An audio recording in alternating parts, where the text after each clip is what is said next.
Her sport, her life. This is Her Why. Here's your host, Lauren McLean. Welcome back to Her Why, where we celebrate the women who make BYU sports great.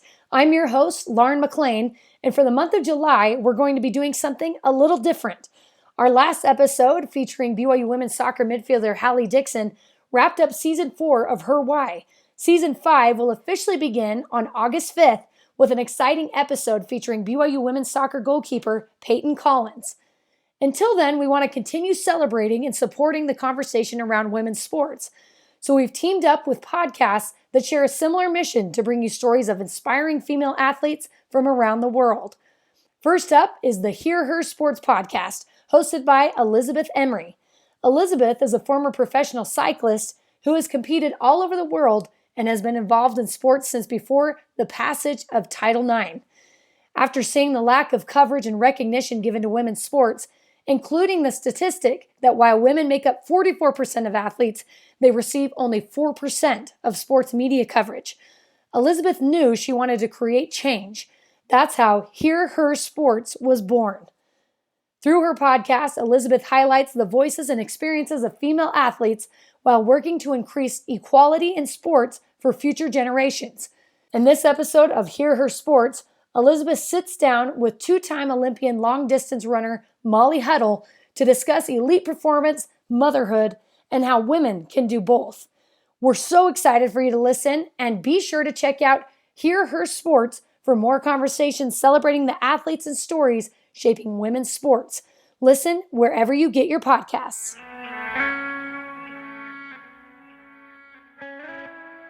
Hello and welcome. This is Hear Her Sports, the female athlete podcast for everyone who loves stories by and about women. I am your host, Elizabeth Emery. In each episode, I introduce a female athlete or a woman in the business of sport. I talk to women from all over and from lots of different sports. They share what they've learned from sport, tips you and I can use in our own training. Today, I am talking to the great distance runner, Molly Huddle. Hear Her Sports, women's running stories, and Molly's podcast, Keeping Track, have had a loose affiliation of women's sports podcasts for many years at this point. This is the first time, however, Molly has been on Hear Her Sports, and I'm so grateful to her for making time to be here because, as you will hear, she is quite occupied. Molly is pregnant with her second child. She shares her thoughts and lessons about being pregnant, raising girls, what she learned from her first pregnancy, what she still doesn't know, and also about her book, How She Did It, which I really recommend, and you can order from our bookshop page at hearhersports.com/books. Now is a great time to order through Bookshop because, well, it's not Amazon. Every order you make supports local shops and also this podcast. I have been learning so much talking to mothers and athletes for this podcast. I appreciate all of them being kind about any and all ignorant questions that I ask. There is so much I don't know, and many issues I haven't even considered. Partly I don't know anything because I don't have kids myself, but partly I don't know anything because mother athlete stories are not told. So, consequently, there is a huge amount of missing information, and Molly has thoughts about that. Find links to other episodes with mother athletes in her show notes page. In addition to discussing motherhood, Molly has beautiful things to say about what she has gotten from sport, and she has super smart thoughts about the power to weight ratio. I can't wait for you to hear that. Well, let's say hello to distance runner Molly Huddle and hear about running happy and confident and a little bit delusional. Well, hello, Molly. Talking to you officially on Hear Her Sports is something I've long wanted to do, so I'm excited this is actually happening. So, thanks for being here. Yeah, of course. Elizabeth, you're one of the first women's sports podcasts I found when I was looking for some, so super excited to be on here. Oh, well, thanks. We're mostly here to talk about your being a mom and being pregnant again with your second, but I'm sure we'll get into a lot of other stuff along the way. Yeah. Well, just as a warm-up, what is your current situation? Things like, childcare, pregnancy, training, physical location, that kind of stuff. Yes. We are in Rhode Island full-time. Usually I go to Arizona to train in the winter. I don't think we'll be doing that as much. So we sold our training location that we have down there. We had a little house. And I'm on my 26th week of my second pregnancy. So getting close to third trimester and running through it, not doing anything crazy, just running maybe 20 miles a week and getting in the odd harder effort, I guess you could call it a workout. And yeah, hoping to run a few races afterwards. I still have a contract with Saucony at an ambassador level, so I probably won't be training with quite as much intensity just because I've picked up a lot of injuries the last 5 years. So I'm just going to do what feels good and go to the races that, that I feel like racing, and hopefully be racing by kind of like fall time. I'm due in May. So that's where I'm at. Do you feel, 100 times smarter this time around? I wish I could say that. Yeah, I don't know. I guess I just know kind of the realm of what to expect. But there's still so little like information out there on how to, try and train as a professional athlete through a pregnancy. So I don't know if I even did it right the first time. Did you lay out a plan or how are you using that information from first time for second time? Well, while I was pregnant, that was kind of the easier part, and the return after pregnancy was the trickier part. So I just kind of listened to my body, toned everything down by, almost half as far as volume and intensity, and seemed to work out okay. So I'm doing that even more so. I'm probably running even less and even less hard, and just keeping it fun. A lot busier now because I have one child already. So sometimes I just don't have time to do what I want to do workout wise. That's a little different. But I hope I am smarter after, and I hope I avoid, I had a pretty bad bone injury 9 or 10 months postpartum last time. So I'm hoping what I learned will help me avoid that. But some of it was just situational. Just, it's harder to take care of yourself when you're taking care of someone else like that, the intensity that you are of a baby. So I'll do my best, but at least I know that I'm prone to that, I guess. Right. And so do you know why you had the bone problem? I don't really know. I did get worked up for red S because it's kind of hard to tell when you're breastfeeding if you have reds or if you have symptoms just of breastfeeding because you don't have your period when you're breastfeeding, and it's not super, there's no super definitive test. My blood work I guess looked okay, although I was deficient in iron and vitamin D. Probably that played a big role, low vitamin D. So nutrition, and I had a few biomechanical problems going into, I had sprained my ankle pretty bad 2 weeks before I got the stress fracture. So, I think it was probably largely due to trying to train for a marathon while breastfeeding. But so nutrition and recovery just weren't where they needed to be, but I'm not super sure. We've been talking about Red S on Hear Her Sports. I mean, did you learn something that is changing how you're, fueling yourself now and plan to afterwards, I guess? A little bit. It definitely encouraged me to take supplements. I was kind of afraid to before because, the general advice from a doctor that I guess I didn't really go to my doctor. I just, while I was at the pediatrician for the 100th time, I was like, hey, should I be taking more than a prenatal? And they were like, we aren't supposed to talk about you in here, but it was kind of rude. I was like, oh, but they were like, yeah, prenatal's fine. You're fine. And I was like, okay, it is actually kind of about the baby because I'm breastfeeding. And if I'm not getting enough vitamin D, for example, do I have to give her supplements, things like that.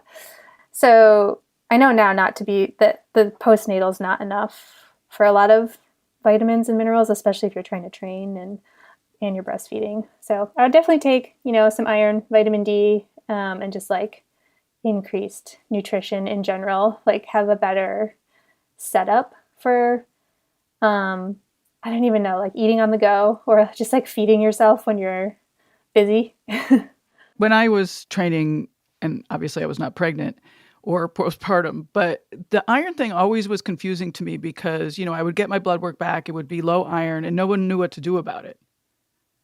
Because I don't know, this was back in the day. Maybe that's the problem. It was just too long ago.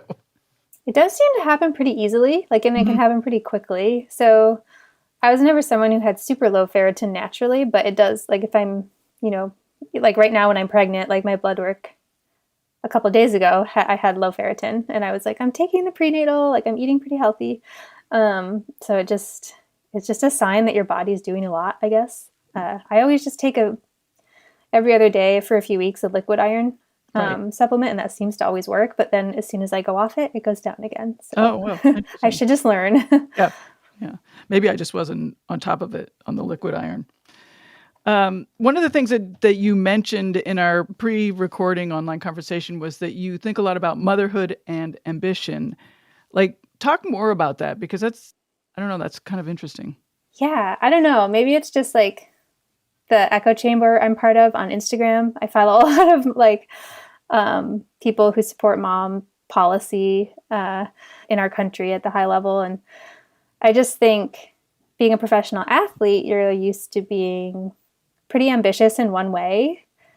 And it's kind of wild because I always thought, and I think a lot of people think this, even though it's not accurate, like, okay, once you become a mom, that's when you disappear. Like, that's when all the ambition goes away and no one knows what you're doing and you're not doing your thing anymore. And it's like a loss. And then on the other side of it, I'm like, no, you're just really busy. Like, your ambition is going into this other person in some part.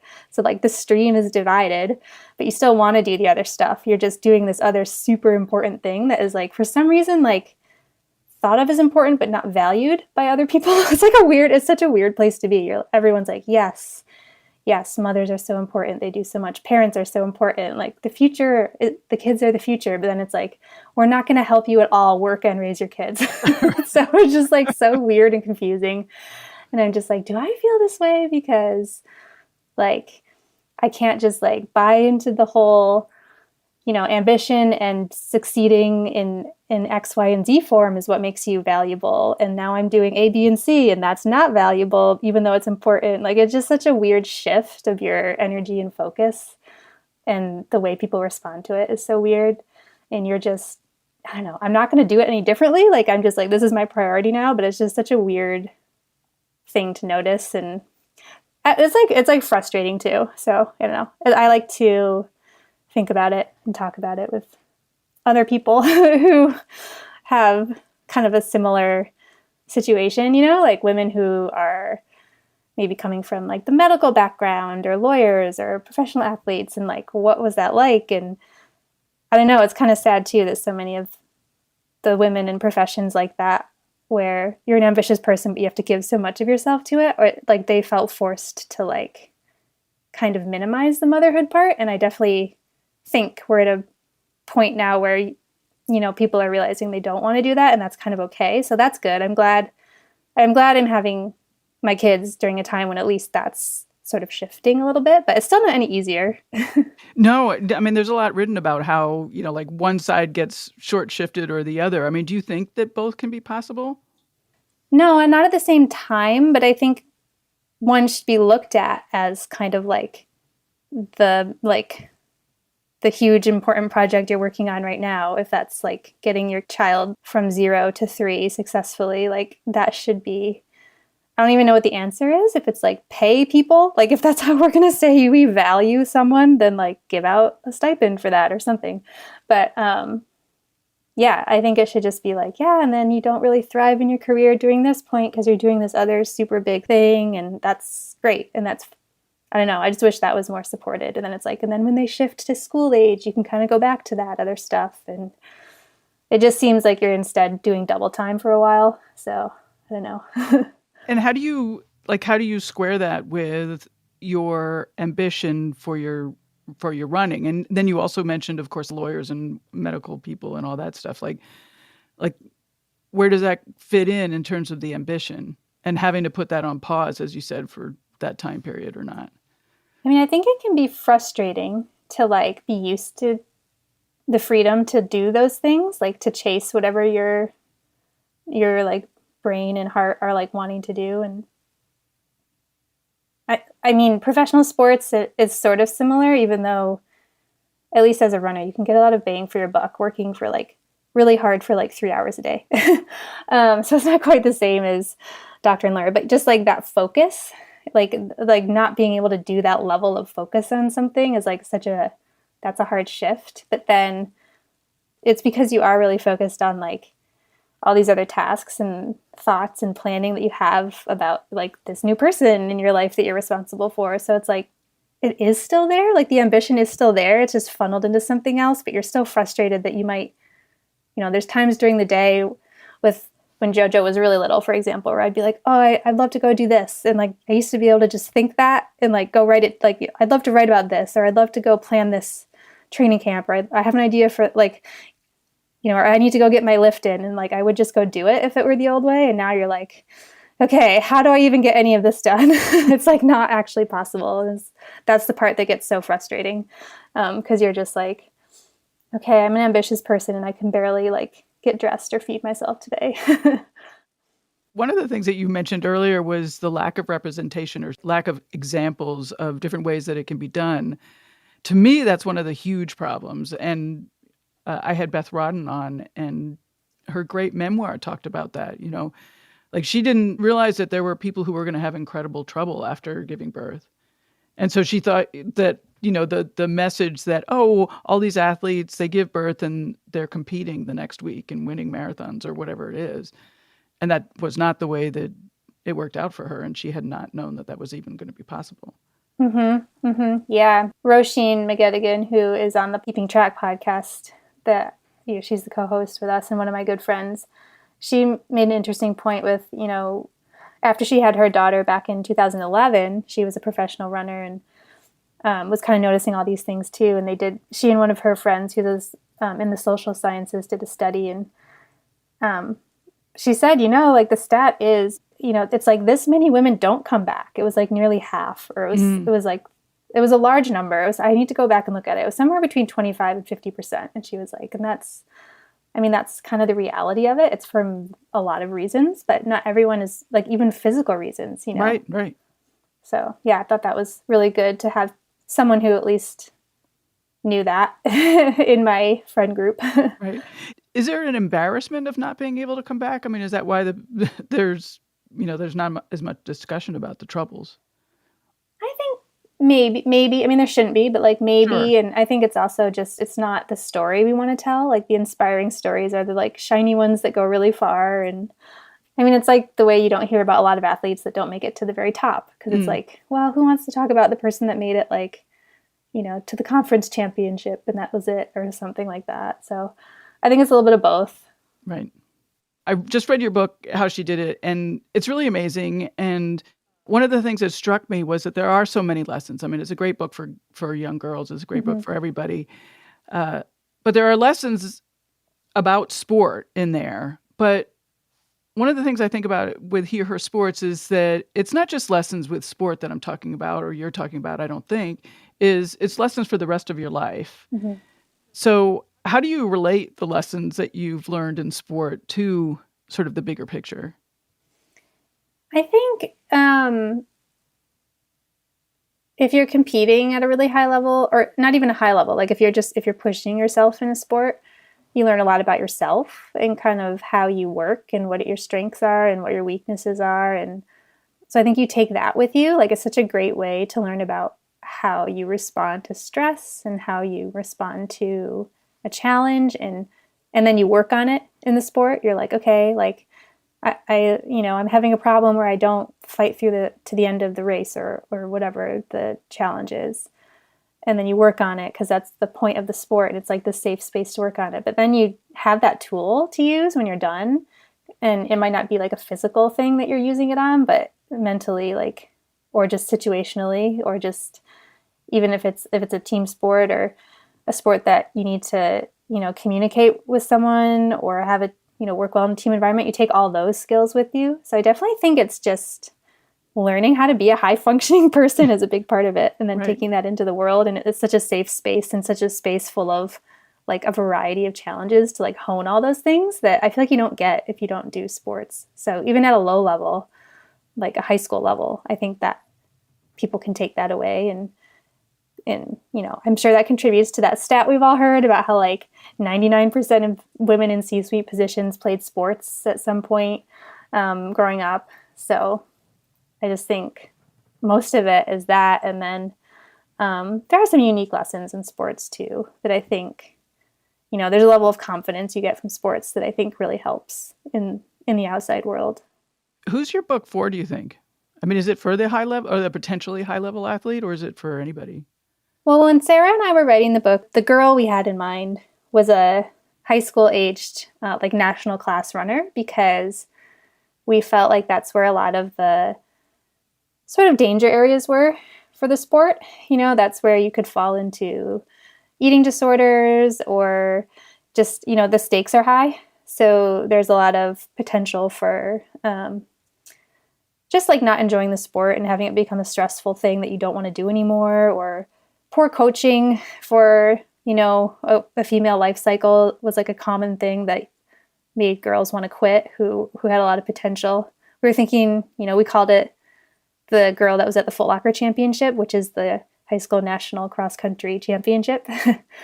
But I think it's for any like developing athlete, someone like learning how to approach the sport in a way that is like healthy and something you want to take with you like in life. Like it's not going to be a net negative experience, because there is potential for that. Like the higher you get in the sport, like there's potential for that kind of like dark side to creep in. Does that, I don't know, we're like-minded people. So, we like sports, value sports. And then, this dark side is just, it sometimes makes me sad. And it's sad to me that, like here we are in 2025 and we're still seeing some of the same stuff that has plagued women's sports for so long. Definitely. Yeah. It's hard because some of the stuff, like there are short-term gains with like going to the dark side, whether it's abusing your body, whether it's an abusive coaching practice, whether it's a win at all costs mindset. Like I think like it kind of works for a little while in some scenarios. And so I think that's why we still see it. And then I think about the flip side too, where like, I don't think the answer is to like not record results, which I've heard thrown around. And I'm like, no, like there's a level of challenge that's like so worth it. And so like beneficial, I think, to be locked into. So I think it's just staying in that zone. I think a lot about the sort of, I don't know what the saying that I hear a lot now, especially in cycling, is happy legs or fast legs.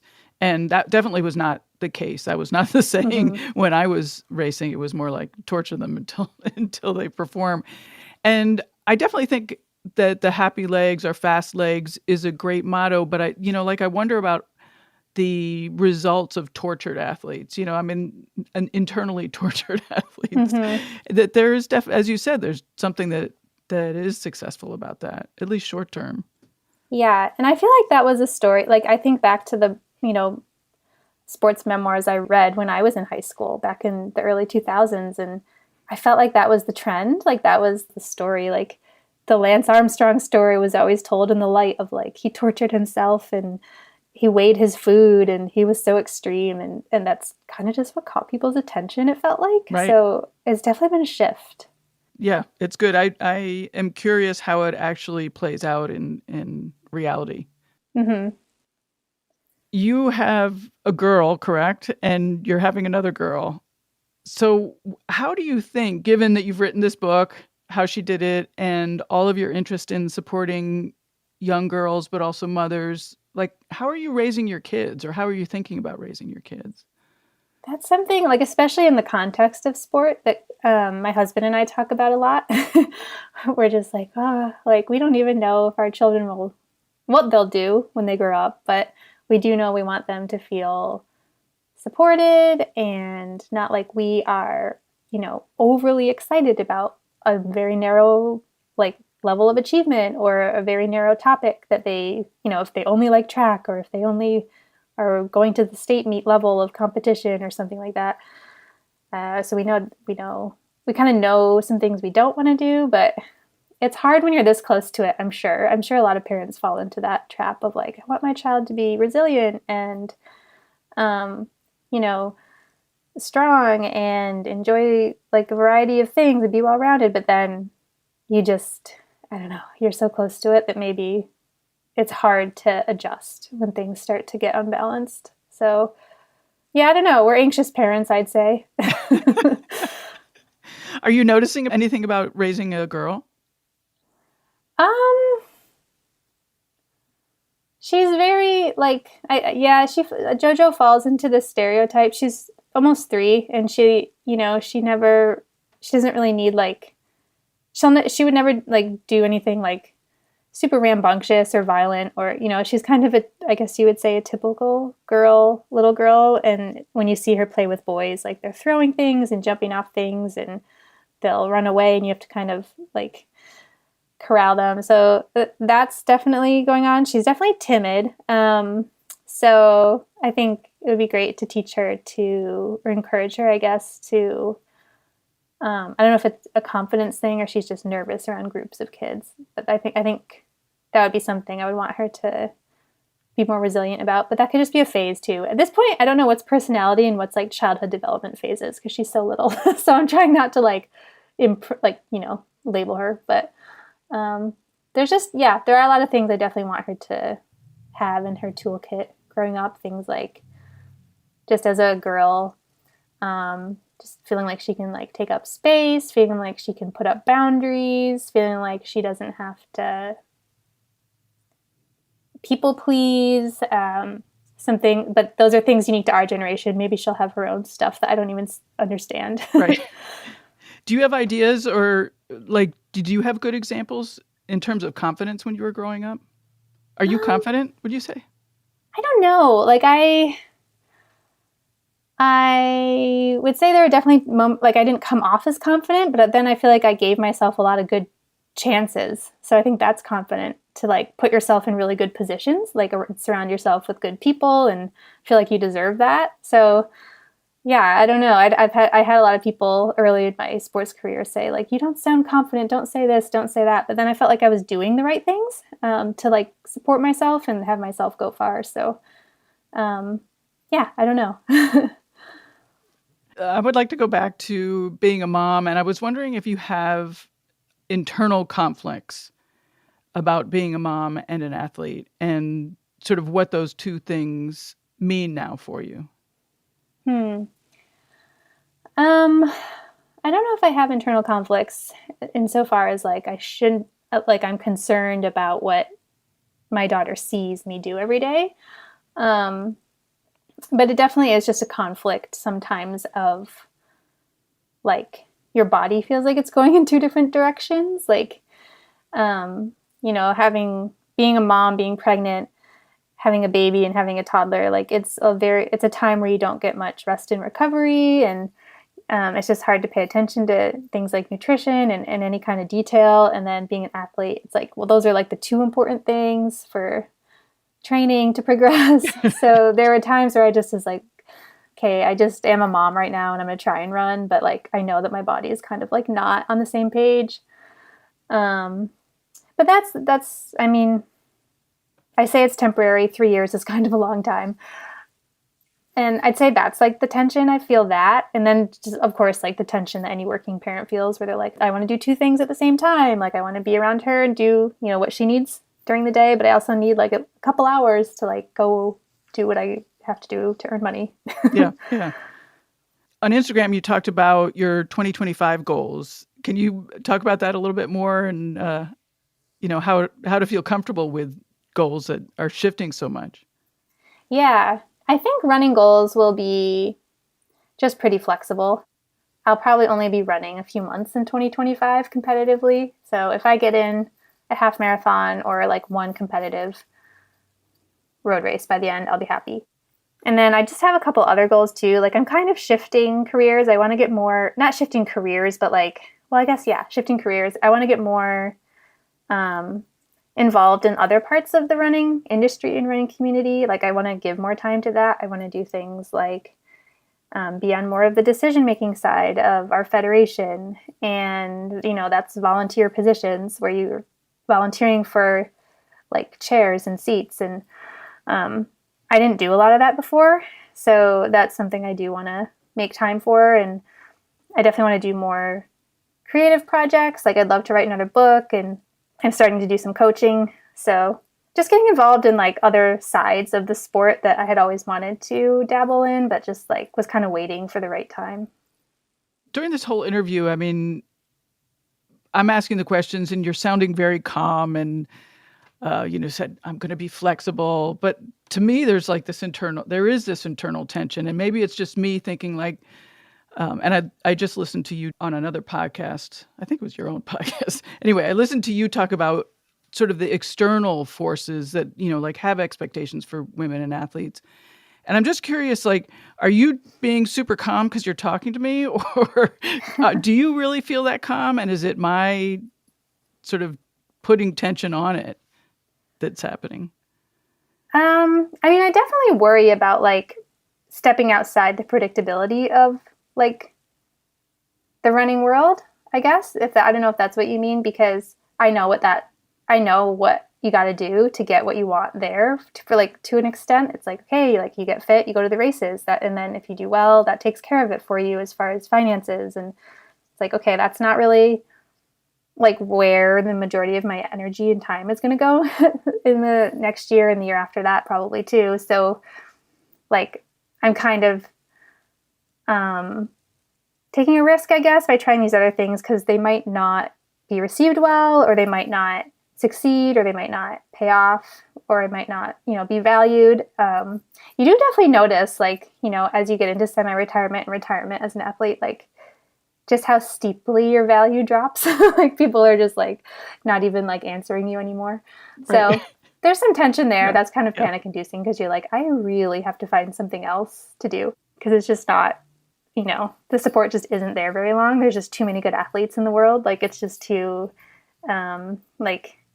it's hard to find the right place for yourself afterwards. And some people do it really well. And I'm looking at those athletes and being okay, I don't know, how did they do it? So there's definitely some panic there.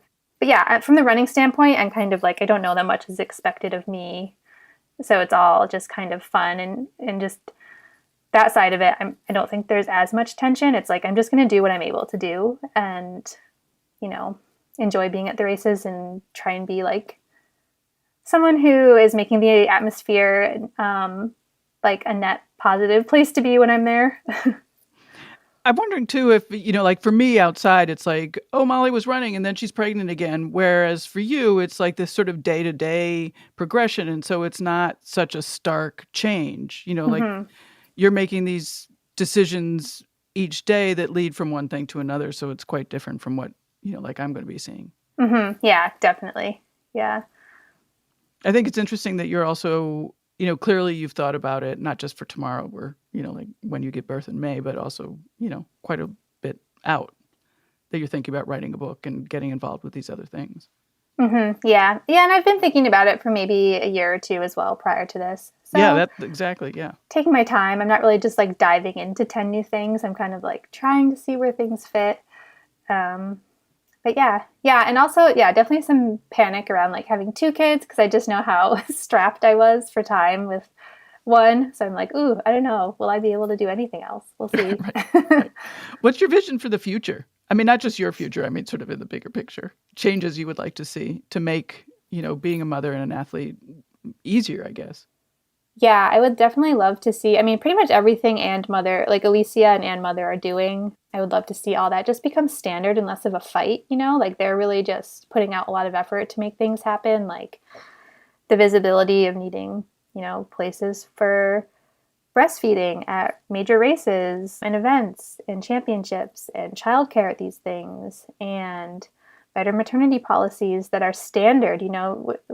We had a big change when the Dream Maternity campaign came out. I think that was 2018?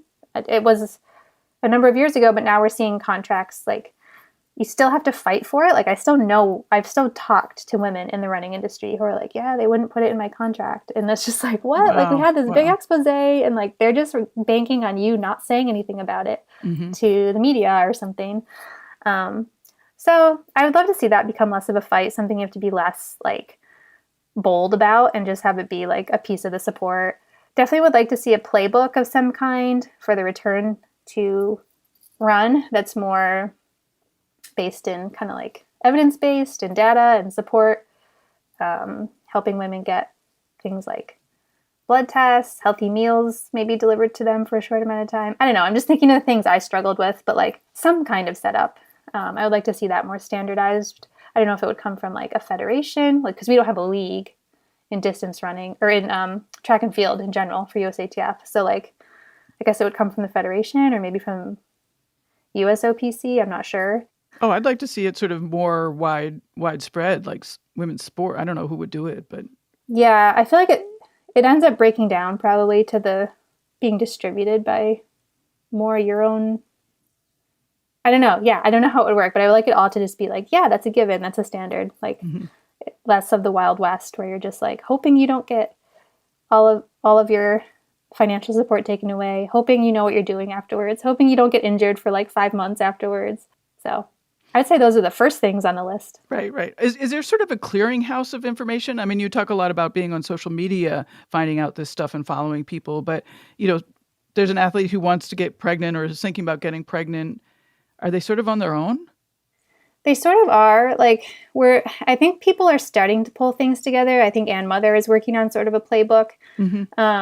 I saw that, I don't know if it's NWSL. There's one of the female soccer organizations came out with a playbook for return to play. So I think that's kind of only just starting. Like and there's still big gaps in a lot of the research too. Yes, of course. I've taken myself as an athlete numerous surveys from researchers trying to pinpoint what to look at. I've been part of a lot of studies, so I feel like we're kind of like in that phase, and maybe that's going to take 10 years to get that information out. There isn't really one set place to go for information for track athletes anyway right now. Was your doctor knowledgeable about you being an athlete or the requirement? No. And she wasn't, I think she was wary of saying like, stop everything. Like, I think she wanted to be flexible and let me do things, but she was kind of just like, yeah, anything you were doing before.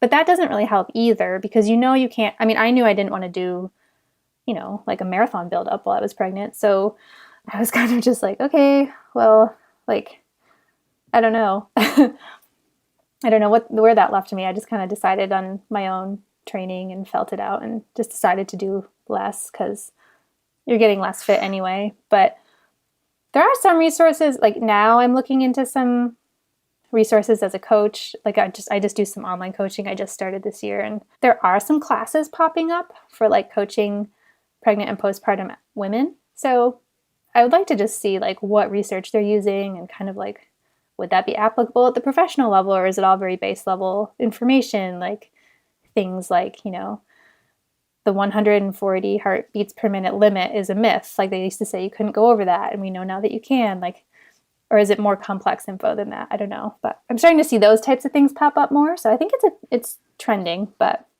I would think that there would be all sorts of mental health complications of having an athlete all of a sudden like stop exercising totally. Yes. Yeah, for sure. Yeah. Identity shifts, and you're already having like such a strong like mental health impact from all the hormones and stuff that is kind of unpredictable. So yeah, for sure. Yeah. Before we move on, I have one more question for you, but is there anything that I missed about being pregnant or postpartum that is super important that I didn't ask about? Yeah, I think that's pretty much everything. I think probably the main question, or one of the things I would like to see also addressed one day, is kind of like suggested timelines. I feel like that's something that's so variable. So yeah, timeline can be that's what I get asked about the most. Yeah. Yeah. That to me would really help, having more representation, just more discussion of the range of stories that happen. Mm-hmm, totally. Yeah. So before you go, I do want to ask you about power to weight ratio, because I know that you've talked about this in the past and it did come up in your book. And this idea that, skinny is fast, which is not something only runners hear, certainly cyclists hear that. And I'm curious what your thoughts about power to weight ratio are, and, like, how do you balance, or how have you balanced that reality of the science with just the myths and the dysfunction of it? I just think, I guess I haven't dove too deep into the science, and maybe it's a good thing, but to me, it's a variable that is just so low on the list of variables that impact your performance that you could just like completely ignore it and not even try and hit a certain number. Like, I just feel like, just even in my own career, like, I have a lot of biomechanical issues. And if I go see a chiropractor or like get some muscle work done right before a race, I'm like 5% better, like more than any performance enhancing shoe level of better just from being in alignment. And that has nothing to do with power to weight ratio. And I just feel like there's so many other variables it doesn't even need to be talked about, because especially in women's sports, I feel like the potential for damage is bigger than any benefit. And I also feel like you just get there by doing the right workload. And it also gets so often misconstrued by coaches as like what they see instead of actually measuring and looking at a chart and like doing the scientific way. I feel like too many coaches are just like, well, you need to look like this person or something like that. So it's just like, I almost think just wipe it off the list, and you will still reach your potential doing like the 20 other things that I think fall ahead of it on the list. That's amazing. Wow. Yeah. Well, I know a lot of other people who agree on that one too.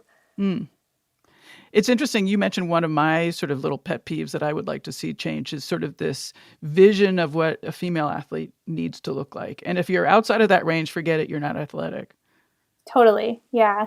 I feel like a lot of, I don't know if it's coaching alone, but a lot of like analysis of sport is just people looking at it and trying to get too much information from just like a snapshot. And it's like, no, you need to watch people move. You need to go look at all their, you need to be at all their practices, looking at all this body of work. And like, there's just so much there. Like, you can't see their VO2 max. You can't see their mitochondria density. You can't see, there's so much you can't see that is working, and to just reduce it to like, yeah, you look like long and lean, you should be pretty good. Like, looking at someone just isn't enough information. I feel like people are trying to get way too much information from it. Yeah, that's super interesting.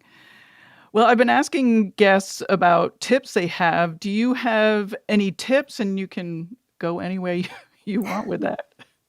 Tips for listeners in sport? Whatever you wish. Oh my goodness. I guess if there are any runners out there listening, winter running tips that's relevant right now. I don't know. Yeah, that's a question I have before you go into the tips, and maybe this can be the tip, is that you mentioned that you weren't going to be going to Arizona anymore. How is that? How are you going to manage that? I mean, that's a huge shift. It's a huge shift. It was such a benefit to my career to have like the nice weather. I mean, most professional athletes do training camps, and that was just the one we did. So I won't be doing too many training camps anymore, but I'll never say never. I think it's going to be a lot of indoor running, a lot of treadmill, a lot of indoor track, which luckily we have access to.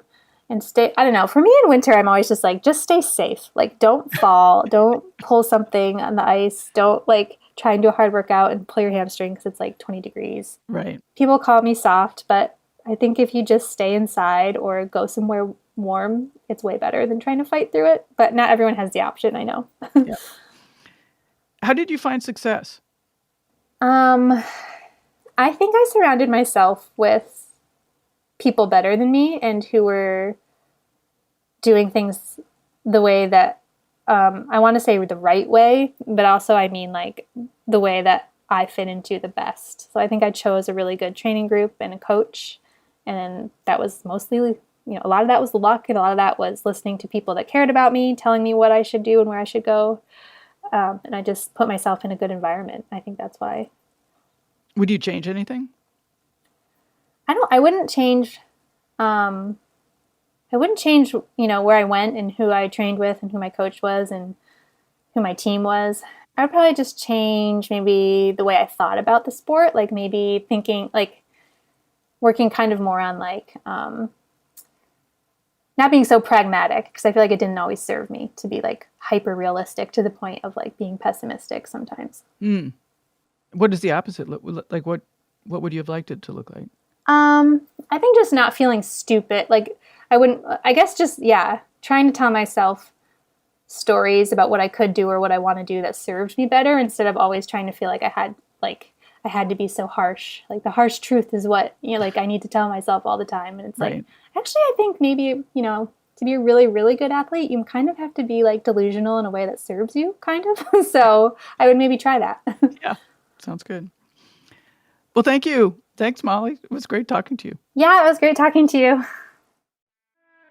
Thanks, Molly. I am thrilled to add a new Mother Plus Athlete episode to our growing list. I'm also thrilled to be learning more myself about being a mother and an athlete. Thank you.